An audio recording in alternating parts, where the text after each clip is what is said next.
கிறிஸ்து இயேசுவில் அன்பார்ந்த சகோதர சகோதரிகளே, பசிபிக் கடலில் இருக்கின்ற சால்மன் மீன் ஒரு வித்தியாசமான செயலை செய்யுமா? இந்த மீன்கள் பல ஆண்டுகள் கடலில் வாழ்ந்த பின் தான் பிறந்த அதே நன்னீர் ஓடைக்கு திரும்புமா? இதற்காக ஆற்றினுடைய அந்த நீரோட்டங்களுக்கு எதிராக இது நீந்தும், நீர்வீழ்ச்சிகளை தாண்டி குதிக்கும், மீன்பிடி வலைகளில் சிக்காமல் போராடி செல்லும். இவை அனைத்தும் தனது இனப்பெருக்கத்திற்காக, தான் முட்டையிடும் அந்த இடத்தை அடைவதற்காக. அங்கு சென்றதும் இந்த சால்மன் மீன் தனது முட்டைகளை இடுகிறது. பின்னர் ஒரு குறிப்பிடத்தக்க ஒரு சிறப்பான ஒரு நிகழ்வு அங்கு நடக்கின்றது. இந்த சால்மன் மீன் அங்கு இறக்கிறது. அதனுடைய அந்த உடல் அழுகும் போது அது நீர் மற்றும் மண்ணுக்குள் ஊட்டச்சத்துக்களை வெளியிடுகிறது. தனது சந்ததியினரை வளர்க்கும் ஒரு சுற்றுச்சூழலை உருவாக்கி அவற்றிற்கு உணவையும் அது அங்கு விட்டு வைக்கிறது. இந்த தாய் சால்மன் மீன் தனது குழந்தைகளான அந்த குட்டி மீன்களை பார்ப்பதில்லை.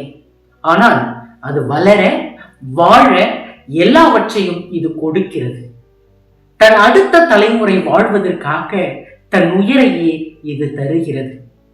இதைத்தான் இன்றைய புது காலத்தினுடைய 5வது ஞாயிற்றுக்கிழமை வாசகங்களில் பிறருக்கால் தன்னையே கையளித்ததில் வாழ்வு இருக்கின்றது என நாம் தியானிக்கின்றோம். பிறருக்காக நம்மையே கையளிக்க நாம் அழைப்பும் பெறுகின்றோம். அன்பார்ந்தவர்களே, இது வெறும் ஒரு உயிரியல் நிகழ்வு அல்ல, மாறாக கிறிஸ்தவ சீடத்துவத்தை வரையறுக்கும் ஒரு ஆன்மீக கோட்பாடு.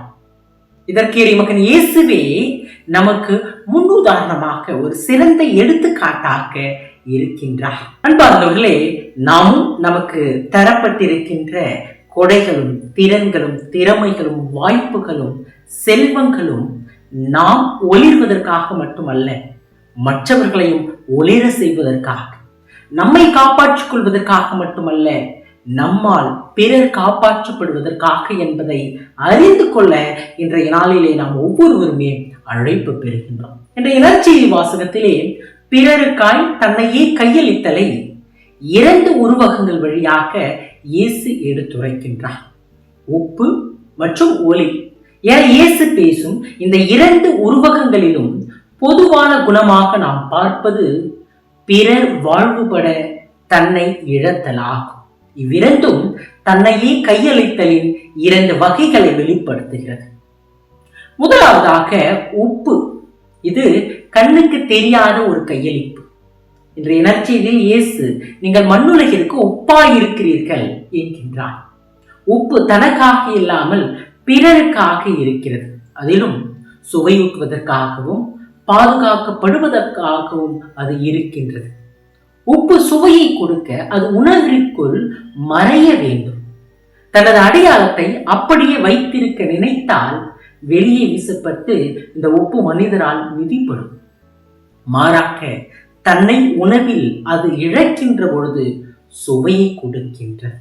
இது நாம் கரைய மறைய, மற்றவர்களுக்காக, மற்றவர்களுடைய நலனுக்காக நம்மை இழக்க அழைப்பு தருகின்றது. அன்பார்ந்தவர்களே, விவிலியத்தில் அரசி எஸ்தர் தன் மக்களின் இனப்படுகொலையை எதிர்கொண்ட போது, சட்டத்திற்கு புறம்பே எனினும் நான் மன்னரிடம் செல்வேன், அழிவதாயின் அழிகின்றேன் என்றார். இங்கு அவள் தன்னை, தனது வாழ்க்கையை மக்களுக்காக தருவதற்கு தயாராக்க மாறுகின்றார். எஸ்தர் 4வது அதிகாரம் 16வது இறைவசனம். உப்பு போல அவளது தியாகம் மக்கள் அனைவரையும் பாதுகாத்தது. மற்றவர்களின் வாழ்வுக்காய் நம்மை இழக்க இன்றைய நாளில் நாம் தயாராக இருக்கின்றோமா என்பதை சற்று சிந்தித்து பார்ப்போம். 2வதாக இயேசு பேசுகின்ற உருவகம் ஒளி. இது கண்ணுக்கு தெரிந்த கையளிப்பு. இயேசு தொடர்ந்து, நீங்கள் உலகின் ஒளி என்கின்றார். இது நம்மை சமுதாயத்தின் ஒளியாக மாறுவதற்கு அழைப்பு தருகின்றது. ஒரு மெழுகுவர்த்தி ஒளி கொடுக்க தன்னைத்தானே கரைத்துக் கொள்கிறது. இங்கு மெழுகு உருகுவது காணக்கூடிய ஒரு கையளிப்பு. இயேசு, எவரும் விளக்கை ஏற்றி மரக்காலுக்குள் வைப்பதில்லை, மாறாக விளக்கு தந்தின் மீதே வைப்ப, அப்பொழுதுதான் அது வீட்டில் உள்ள அனைவருக்கும் ஒளி தரும் என்கின்றார். நாம் மற்றவர் ஒளியை பெற நம்மை கையளிக்க, அதாவது இழக்க அழைப்பு பெறுகின்றார். திருமுழுக்கு யோவான் இதை தன்னுடைய வாழ்க்கையிலே முழுமையாக புரிந்திருந்தார். இயேசுவை அதிகமானோர் பின்பற்றுகின்றனர் என அவருடைய சீடர்கள் கவலைப்பட்ட போது யோவான் அவர் வளர வேண்டும், நான் குறைய வேண்டும் என்கின்றார். அன்பார்ந்தவர்களே, இங்கு யோவான் ஒரு எரியும் விளக்காக இருக்கிறார். தன்னுடைய முழு வாழ்வும் தன்னையே கொடுத்தல், அதாவது தன்னை விட்டு விலகி கிறிஸ்துவை நோக்கி செல்கிறது என்பதை அவர் முழுவதுமாக உணர்ந்து செயல்படுகின்றார். இறை ஒளியை பிரகாசிக்கும் மெழுகாய் நாம் உருக, அதாவது நம்மை இழக்க வேண்டும். உப்பு கண்ணுக்கு தெரியாமல் தன்னை மறைத்து சுவை ஊட்டுகிறது. ஒளி தெரியும்படி தன்னை கரைத்து ஒளியை தருகிறது. தெரிந்தாலும் தெரியாவிட்டாலும் இவை இரண்டிலும் தன்னையே கையளித்தல் மிக முக்கிய பண்பாக இருக்கின்றது. தன்னையே கொடுத்தல் என்பது இது வெறும் ஒரு கிறிஸ்தவ பண்பு அல்ல, மாறாக இது இறைவனுடைய இயல்பு. திருவிவிலியம் இந்த உண்மையை நமக்கு தெல்ல தெளிவாக எடுத்து இயம்புகின்றது. தொடக்க நூலில் கடவுள் ஆதாமுக்குள் தனது உயிர் மூச்சை ஊதுகிறார். தொடக்க நூல் 2வது அதிகாரம் 7வது வசனம். மனித குலத்திற்கு உயிர் கொடுக்க தன்னையே தருதலினுடைய அடையாளம் இது. விடுதலை பயண நூலில் கடவுள் அடிமைப்பட்ட இஸ்ராயலரின் துன்பத்திற்குள் இறங்குகிறார். என் மக்கள் படும் துன்பத்தை என் கண்களால் கண்டேன், அவர்களின் துயரங்களை நான் அறிவேன் என்கிறார். விடுதலை பயணம் 3வது அதிகாரம் 7வது வசனம். கடவுள் தூரத்தில் இருப்பவர் அல்ல, அவர் தன்னை மக்களின் நிலைக்குள் உட்படுத்துகின்றார். இறைவாக்கினர் ஓசேயா கடவுளை ஒரு குழந்தைக்கு நடக்க கற்றுக் கொடுக்கின்ற ஒரு பெற்றோராக சித்தரிக்கின்றார். அவர்களுக்கு அவர் உணவளிக்கின்றார், அன்பின் கரங்களால் அவர்களை கையில் ஏந்துகிறார் என்கின்றார். ஓசேயா 11வது அதிகாரம் 3 மற்றும் 4வது இறை வார்த்தைகள். இறைவாக்கினர் எசையா கடவுளை மக்களுக்கு உயிர் மூச்சு தந்து அதில் நடமாடுவோருக்கு ஆவியை கொடுப்பவர் என அறிவிக்கின்றார். எசையா 42வது அதிகாரம் 5வது இறைவசனம். இறைவன் மனித குல வாழ்வுக்காக தன்னையே இங்கு கொடுக்கின்றார். பிலிப்பியருக்கு திருத்துதர் பவுல் எழுதுகிறார். கடவுள் வடிவில் விளங்கிய அவர் கடவுளுக்கு இணையாயிருக்கும் நிலையை வலிந்து பற்றி கொண்டிருக்க வேண்டியது ஒன்றாக கருதவில்லை, ஆனால் தம்மையே வெறுமையாக்கி அடிமையினுடைய வடிவை ஏற்று மனிதருக்கு ஒப்பானார். மனித உருவில் தோன்றி சாவை ஏற்கும் அளவுக்கு, அதுவும் சிலுவை சாவையை ஏற்கும் அளவுக்கு கீழ்ப்படிந்து தம்மை தாழ்த்தி கொண்டார் என்கின்றார். பிலிப்பியருக்கு எழுதிய திருமுகம் 2வது அதிகாரம் 6 முதல் 8 வரை உள்ள இறைவார்த்தை பகுதி. இங்கு பவுல் பயன்படுத்துகின்ற இந்த கிரேக்க வார்த்தை கெனோசிஸ், அதாவது தன்னை வெறுமையாக்குதல். கடவுள் தன்னை மனிதருக்குள் வெறுமையாக்குகின்றார். இயேசு தன்னை மரணத்திற்குள் வெறுமையாக்குகின்றார் என்பதை வெளிப்படுத்துகின்றார். பெந்தகோஸ்தே நாளில் தூய ஆவி தன்னையே கொடுக்கின்றார். ஆக தன்னையே பிறருக்காய் தருதல், கையளித்தல் என்பது ஒரு இறைவனினுடைய ஒரு இயல்பாக இருக்கின்றது. இன்றைய 2வது வாசகத்திலும் திருத்துதர் பவுல், நான் உங்கள் நடுவில் வலுவற்றவனாய் மிகுந்த அச்சத்தோடு நடுக்கத்தோடு இருந்தேன் என தன்னையே கையளிக்கும் சாட்சியத்தை அவர் பகிர்கின்றார். அதுவே இன்றைக்கு கிறிஸ்தவர்களாக்கிய நாம் ஒவ்வொருவரும் இந்த இறைவனின் இயல்பாம் தன்னையே கையளித்தல், தன்னையே இழத்தல், பிறர் நலனுக்காக என்ற ஒரு உணர்வோடு வாழ்வதற்கு அழைப்பு தருகின்றது. அன்பார்ந்தவர்களே, நம்மில் சிலர் உப்பு போல மறைக்கப்பட்ட, அதாவது கடவுளுக்கு மட்டும் தெரிந்த தியாகிகள். நோய்வாய்ப்பட்ட குழந்தையுடன் இரவு முழுவதும் விழித்திருக்கும் பொறுமையான பெற்றோர், நல்ல உள்ளம் கொண்டோர், யாரோ ஒருவரின் கவலைகளை கேட்கின்ற நல்ல மனிதர்கள், தங்கள் அறையில் மற்றவர்களுக்காக ஜெபிக்கின்றவர்கள், இன்னும் சிலர் ஒளியை போல மற்றவர்களுக்கு ஒரு சாட்சியாக இருக்கிறார்கள், நீதிக்காக குரல் கொடுக்கிறார்கள், யார் இருந்தாலும் இல்லை என்றாலும் பொது இடத்தில் தயங்காமல் உதவி செய்கிறார்கள். அன்பார்ந்தவர்களே, நமக்கு இவை இரண்டும் தேவை. இயேசு ஒன்றை தேர்ந்தெடு என்று கூறவில்லை. நீங்கள் உப்பு, நீங்கள் ஒளி. நமது வாழ்க்கையில் மறைக்கப்பட்ட தியாகமும் பொது சாட்சியமும் தேவை.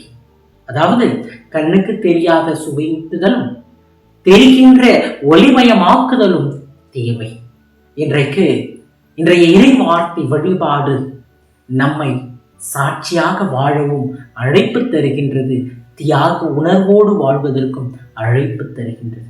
கொல்கத்தா நகர் அன்னை தெரேசாவினுடைய பணி பெரும் பகுதி ஒரு ஒப்பை போன்றது. அதாவது ஜபங்கள், சமுதாயத்தில் மறக்கப்பட்டவர்களை மீட்டெடுத்து அவர்களை பாதுகாப்பது என மறைவானது.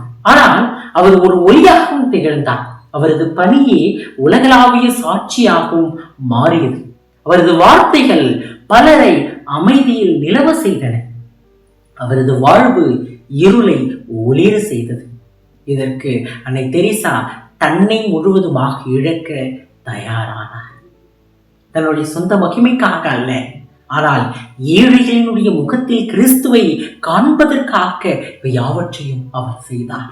இன்றைக்கு நாம் நம்மை கையளிக்க தயாராக இருக்க வேண்டும். அப்பொழுதுதான் நாம் ஒப்பாகவும் ஒளியாகவும் திகழ முடியும். அன்பார்களே, இன்றைக்கு கிறிஸ்தவர்களாகிய நாம் அன்னை தெரேசாவை போல நம்மை கையளிப்போம்.